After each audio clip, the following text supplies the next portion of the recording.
Представьте себе мир, где каждое утро вы начинаете с опасением, не встретите ли вы сегодня на своем пути змею, чей укус может быть смертельно опасным. Для жителей нескольких регионов Японии это реальность на протяжении долгих лет. Змея Хабу стала настоящей угрозой для их жизни и здоровья, а статистика прошлого века лишь подтверждает это. Только в 1980 году более 400 человек были укушены этой смертельно опасной змеей. К сожалению, не всем удалось выжить после встречи с ней. Разновидностей ядовитых змей масса. Что же сделала Япония для борьбы с этими смертельно опасными пресмыкающимися? Узнайте в моем видео.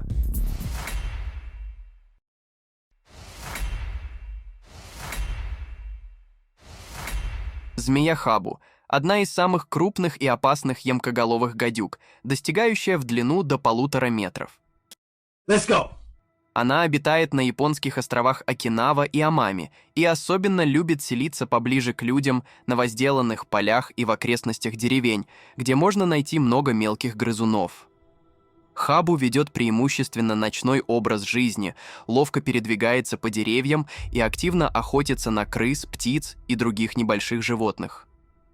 Молодые особи предпочитают земноводных, таких как лягушки и ящерицы. Интересно, что в горах Амами-Осима была поймана самая крупная зарегистрированная хабу длиной 2 метра 26 сантиметров и весом более 3 килограммов. Эту змею передали в центр Амами Канка Хабу Центр, где глава центра, 78-летний Эйти Накамото, занимающийся змеями более 50 лет, назвал этот случай уникальным. Несмотря на свою агрессивность и ядовитость, хабу иногда содержат в террариумах. Для этого необходимы строгие условия. Температура днем должна достигать 34 градусов, а влажность не должна превышать 70-80%. Oh, hi, Mark. Змея требует укрытия и пространства для лазания. Однако из-за ее ядовитости и агрессивного характера содержать хабу в домашних условиях нужно с особой осторожностью.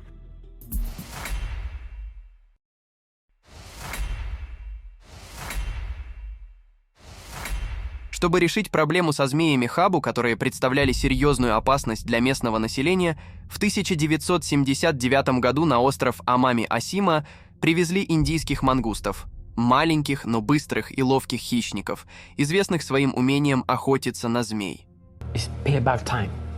На первый взгляд, это казалось отличным решением. Мангусты, которые обитают в Южной Азии, давно зарекомендовали себя как успешные борцы со змеями и крысами. Их ловкость и способность атаковать ядовитых змей делала их идеальными кандидатами для борьбы с местными угрозами на Амами-Осима. Ого, я этого не знал, а вы? Изначально на остров завезли около 30 мангустов.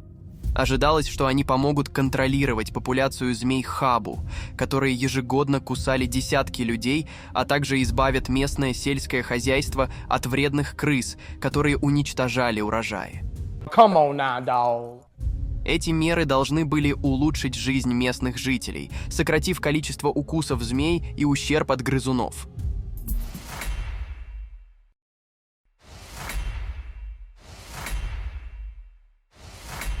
Мангусты не помогли в борьбе со змеями. Мангусты довольно быстро показали, что истребление змей далеко не их главная цель. Come on, man. Причин этому несколько. Во-первых, мангусты ведут дневной образ жизни, в то время как змеи активны в основном ночью. Это создает серьезный дисбаланс, поскольку два потенциальных противника просто не пересекаются в одно и то же время суток. Даже если мангуст и встретит змею, вероятность успешной охоты мало. Вторая причина связана с особенностями охоты на змей. Хотя мангусты известны своим мастерством в борьбе с опасными противниками, охота на ядовитых змей – задача не из простых. Чтобы поймать и убить змею, мангуст должен быть чрезвычайно быстрым и ловким, ведь хабу способны нанести смертельный укус. Такое напряжение требует огромных усилий, и далеко не каждый мангуст готов рисковать жизнью ради этой опасной игры.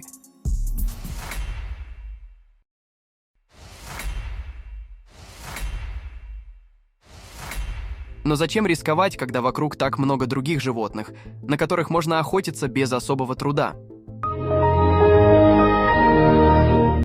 Мангусты быстро поняли, что в лесах Амами-Осима есть гораздо более легкая добыча – кролики, мыши, мелкие птицы. Эти животные не представляют опасности, и их легче поймать. Это как выбор между сложной высокой кухней и простым фастфудом. Первый вариант может быть интересным, но требует усилий, а второй доступен и быстро удовлетворяет голод. В итоге мангусты переключились на охоту за более безопасной и доступной добычей, игнорируя змей. Это привело к неожиданным последствиям. Численность эндемичных видов, таких как кролики Амами, резко снизилась, а сама экосистема острова начала разрушаться. Представляете себе?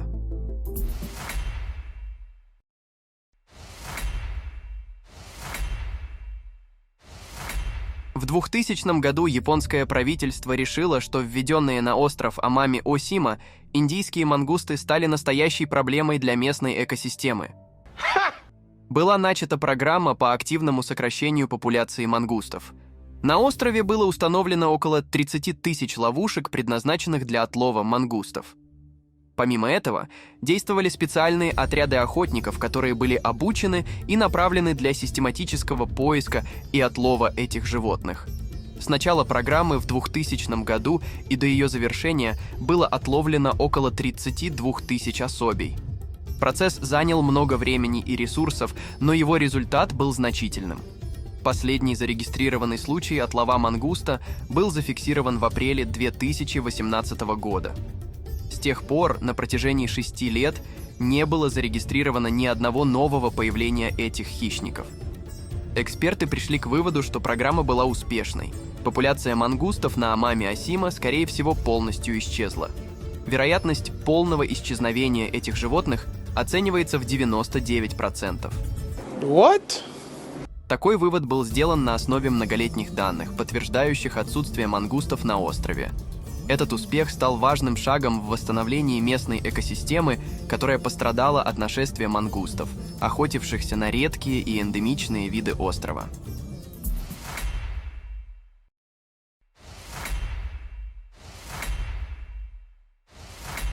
А какие еще животные могут помочь справиться со змеями? Например, богомол – одно из самых удивительных насекомых в мире. Bro, what are you talking about, man? Эти существа известны не только своими специфическими методами охоты, но и своеобразным ритуалом спаривания. Как известно, самка богомола может съесть самца сразу после зачатия, и эта особенность выделяет богомолов среди других насекомых. Однако, что еще более удивительно, в своих объятиях самка может поймать и более крупную жертву, такую как небольшая змея. Хотя змеи обычно не охотятся на насекомых, они иногда сами попадают в ловушку богомола, становясь для него добычей. А вы об этом знали? Благодаря своей силе и невероятной скорости, богомол способен схватить змею и удерживать ее крепкими передними лапками, которые имеют острые шипы. Это обеспечивает надежный захват, позволяя богомолу постепенно обездвижить свою жертву. Интересно, что подобные схватки происходят в природе довольно редко, однако известны случаи, когда богомолы успешно охотились на змей длиной до 25 сантиметров. Такое поведение богомолов – уникальный пример адаптации и демонстрация их мощного охотничьего инстинкта.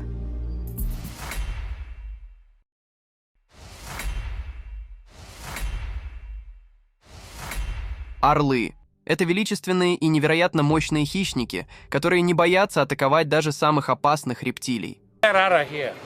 Многие из них, например, такие виды, как орел-змееяд, специализируются на охоте за змеями, включая ядовитых. Кажется, что для этих огромных птиц змеи – просто гигантские черви, ведь орлы без особого труда расправляются с ними. Когда орел настигает змею, он крепко впивается своими острыми когтями в ее тело, практически не оставляя шансов на спасение. Его мощный клюв и сильные лапы дают ему преимущество. Змея теряет возможность сопротивляться. Интересно, что орлы не только охотятся на змей для собственного пропитания, но и приносят добычу своим птенцам, обучая их навыкам охоты с самых ранних дней. Орлы – прирожденные охотники, и их бесстрашие делает их одними из самых опасных врагов для змей в природе.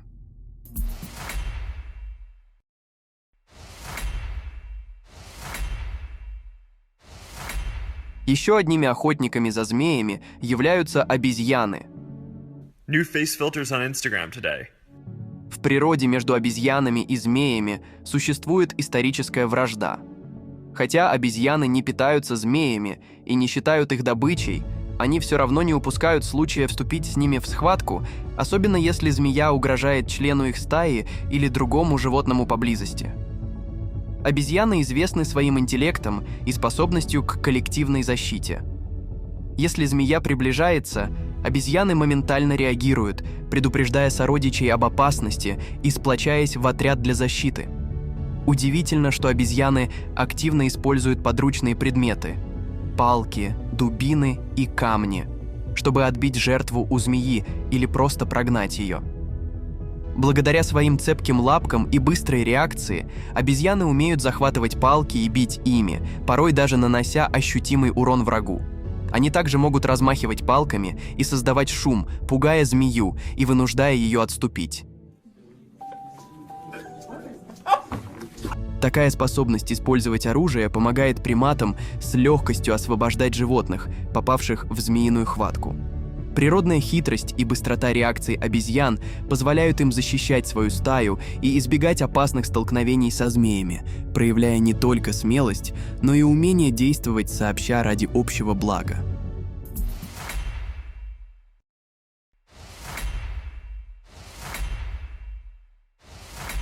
Змеи – прирожденные бойцы, и, встретив сородича, они не испытывают страха. Несмотря на это, схватки между змеями – редкое явление в природе, так как большинство видов предпочитает избегать лишних конфликтов. Однако у змей существует удивительное явление – каннибализм, и он встречается как у ядовитых, так и у неядовитых видов. Когда змея голодна и не находит другой пищи, она может обратить внимание на сородича. Такой каннибализм – результат суровых условий дикой природы, где сильный поедает слабого, чтобы выжить. Интересно, что в некоторых случаях змеи могут даже охотиться на своих более мелких сородичей, особенно если те принадлежат к другому виду. Процесс поедания может занять длительное время, поскольку змея медленно заглатывает добычу целиком, пользуясь своим растяжимым челюстным аппаратом. I don't think you have the facilities for that, big man. Эти сцены кажутся суровыми, но это естественная часть жизни змей, где инстинкт выживания иногда берет верх над родственной связью.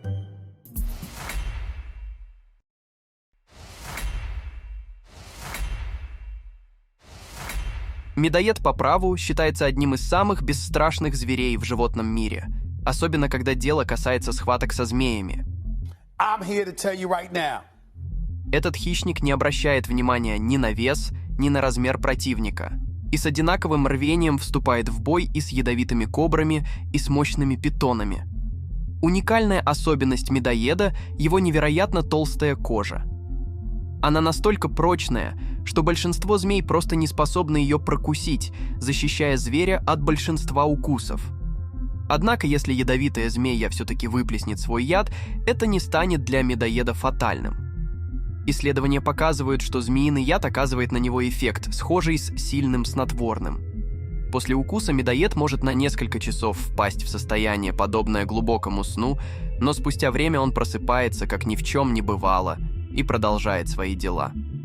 We don't care. Let me tell you, we don't care. Эта уникальная устойчивость к яду и стойкость делают медоеда практически неуязвимым перед змеями, укрепляя его репутацию самого смелого и неустрашимого хищника.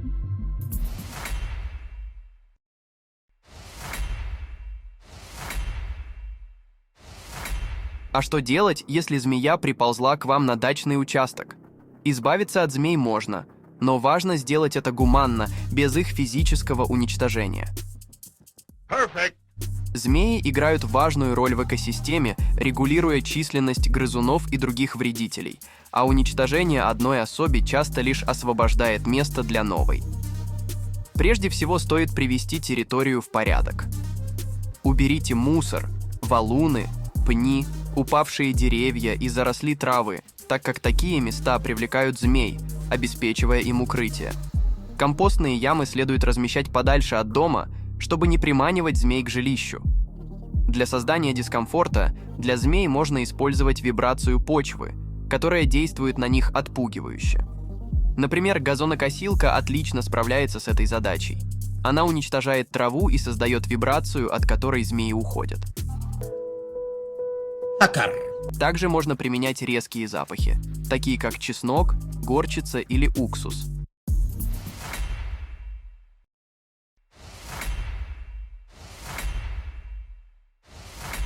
Когда речь идет о змеях на участке, жесткие методы, такие как уничтожение змей или использование ядов, оказываются малоэффективными и опасными. Физическое уничтожение не только негуманно, но и редко дает результат, ведь на место одной змеи может прийти другая. Яды и химикаты, которые иногда применяют для борьбы, наносят больше вреда окружающей среде и другим животным, чем змеям. Например, яд скорее повредит кошке, чем змее, ведь змеи заглатывают добычу живьем, а не собирают падаль. Природные враги, такие как ежи и совы, помогают в борьбе, но их эффективность также ограничена, поскольку ежи не всегда выбирают змей в качестве добычи, а коты и собаки могут попросту бояться их. Однако шерсть домашних животных, разложенная по периметру участка, может служить отличным барьером. Змеи не любят запаха шерсти и постараются держаться подальше. Если вы подозреваете присутствие змей, соблюдайте меры безопасности.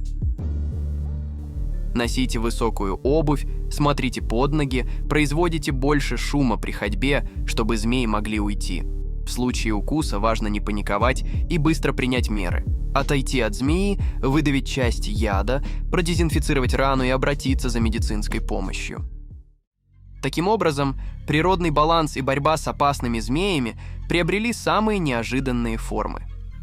Люди старались защитить себя, вводя на остров Амами-Осима мангустов, но этот план привел к разрушению экосистемы. Природа же, со своей стороны, уже давно создала уникальных бойцов, от медоеда, для которого змеиный яд всего лишь средство для крепкого сна, до орла, видящего в змее легкую добычу, и даже удивительного богомола, способного ловить небольших змей. Каждый из этих животных по-своему доказывает, что естественный отбор и выживание сильнейших – это вечный закон дикой природы. Если вам понравилось это видео и вам хочется стать частью команды, которая создает такие захватывающие проекты, то сейчас ваш момент. Я ищу единомышленников, которые владеют монтажом, графикой, озвучкой или умеют писать оригинальные сценарии. Ваши идеи могут стать важной частью будущих проектов. Заинтересованы? Переходите в Telegram-бот, ссылка в описании. И давайте вместе создавать что-то уникальное.